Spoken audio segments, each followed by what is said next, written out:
I'm David Miller, Associate Professor of English at Mississippi College. I want to be reading from Mark Twain's The Adventures of Huckleberry Finn, which has been challenged for, among other things, language and racial stereotyping. The passage that I want to read comes near the end of the novel, where Huck has decided that he is going to steal his friend and traveling companion, Jim, who is a runaway slave, back out of slavery.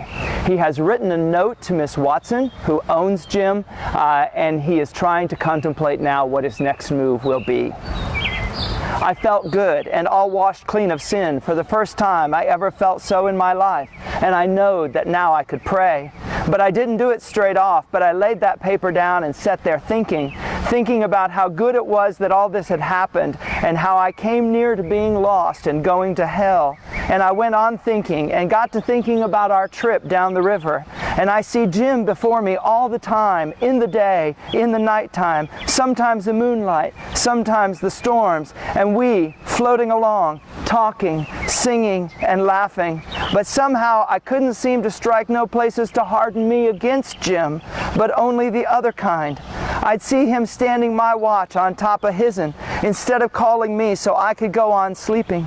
And I see him how glad he was when I came back out of the fog, and when I come to him again in the swamp, up there where the feud was, and such like times, and would always call me honey, and pet me, and do everything he could think of for me, and how good he always was. And at last I struck the time I saved him by telling the men that we had smallpox on board, and he was so grateful, and said I was the best friend old Jim ever had in the world, and the only friend he's got now.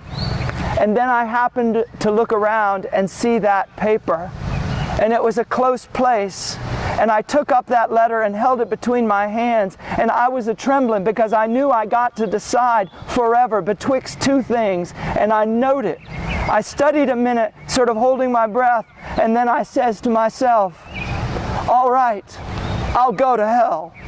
And I tore that letter up. It was awful thoughts and awful words, but they were said, and I let them stay said. I never thought no more about reforming. I shoved the whole thing out of my mind, and I said I would take up wickedness again, which was my line being brung up to it, and the other weren't.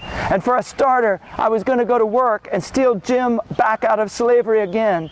And if I could think up anything worse, well, I would do that too. Because as long as I was in, and in for good, I might as well go whole hog. So, support banned books and the First Amendment. Read a banned or challenged book this week.